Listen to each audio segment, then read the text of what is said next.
What if I told you there's a land where gold rivers run beneath the earth, diamonds glimmer just out of sight, and oil flows like midnight ink? Yet, in many of its towns, hope can feel as rare as rain in the desert. Welcome to Africa, a continent so rich, its very soil could rewrite destinies. But why, then, do so many of its nations struggle with poverty? Stick with me, because the answer is far more mysterious and far more important than you might think. For centuries, Africa has been a place of wonders. Ancient Mali's kings dazzled the world with unimaginable gold, while the kingdom of Great Zimbabwe rose from stone under the blazing sun. The Congo's forests could swallow almost anything, and yet, what happened next would change everything. European explorers arrived at Africa's shores, eyes wide with greed. They saw its riches and took them. This was the age of colonization, a time when borders were etched not in ink, but in blood and iron.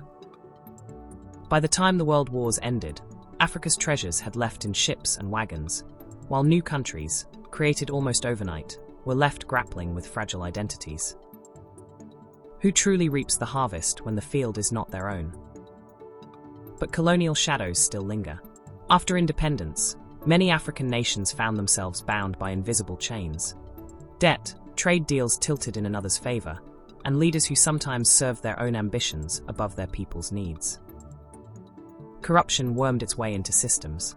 International institutions, from the IMF to the World Bank, offered help at a price.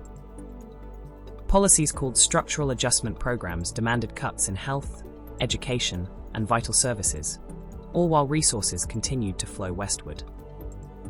When the wealthy own the rules, can the game ever really change? Despite these chains, Africa pulses with hope. A new generation builds businesses in Nairobi's tech hubs, fights injustice in the streets of Lagos, and reimagines futures in the fields of Ethiopia. Foreign investors flock back, hungry for cobalt and rare earths. Not for conquest, they claim, but for partnership. Yet, as multinational corporations make deals behind boardroom doors, who controls the narrative this time? The paradox remains.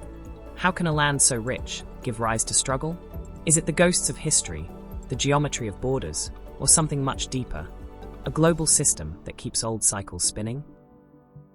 Or is Africa on the verge of finally turning its fortunes around? Imagine this: new reforms sweeping through economies, local entrepreneurs shaping new industries, communities reclaiming the riches that belong to them. The ending is not yet written. So, now the question is yours. Will Africa's true wealth ever belong to its people, or will the old story repeat itself? Let's talk in the comments, because this story continues with you.